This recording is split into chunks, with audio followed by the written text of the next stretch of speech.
సత్యకైతే వాళ్ళ చెల్లి ఫోన్ చేసి మాట్లాడుతూ ఉంటుంది. "ఎక్కడికి వెళ్తున్నావు?" అంటే మళ్ళీ కంప్యూటర్స్ కోర్స్ అయ్యాను అనిత అంటూ ఉంటుంది. "మళ్ళీ జాయిన్ అయ్యావా? నాన్నేమి అనలేదా?"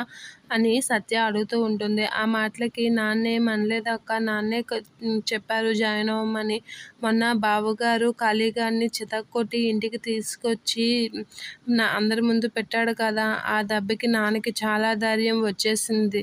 అందుకే నన్ను ఇక కాలేజీ నుంచి మనకి ఏ ఇబ్బంది లేదని చెప్పేసి నన్ను కాలేజ్‌లో జాయిన్ చేశారు" అని అంటూ ఉంటుంది. ఆ మాటలకి సత్య అయితే ఒకసారిగా షాక్ అవుతూ ఉంటుంది. ఇక క్రిష్‌ని రూమ్‌లోకి తీసుకొచ్చి గట్టిగా అడుగుతూ ఉంటుంది. "మొన్న నువ్వు ఒంటి నిండా దెబ్బలతో ఇంటికి వచ్చావు కదా" అనేది అడుగుతూ ఉంటుంది. అయితే ఏమి అని అంటే, "ఒంటి నిండా దెబ్బలతో వచ్చి ఏమైంది? ఎక్కడ ఏం జరిగింది?" అని అడిగితే, "నువ్వు నాకు ఏం చెప్పలేదు.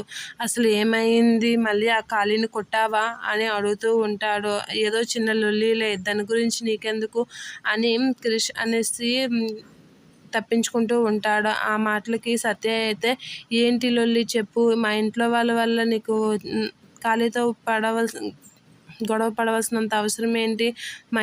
మా ఇంట్లో వాళ్ళ వల్ల లొల్లియా?" అని గట్టిగా అడుగుతూ ఉంటుంది. ఆ మాటలకి క్రిష్ ఏమీ సమాధానం చెప్పకుండా అలా చూస్తూ ఉంటాడు. "అయినా నీకు ఎన్నిసార్లు చెప్పాను గొడవ పడొద్దని" చెప్పేసి అలా అంటూ ఉంటుంది. ఇక ఏం చేయలేక క్రిష్ అయితే సత్య కాసి అలా చూస్తూ ఉంటాడు. సత్య అయితే అడుగుతూనే ఉంటుంది, "ఎందుకు నువ్వు మాట మాటకి గొడవలు పడుతున్నావు" అని చెప్పేసి అయితే అడుగుతూ ఉంటుంది. ఆ మాటలకి క్రిష్ అయితే సమాధానం చెప్పకుండా సత్య కాసి అలా చూస్తాడు.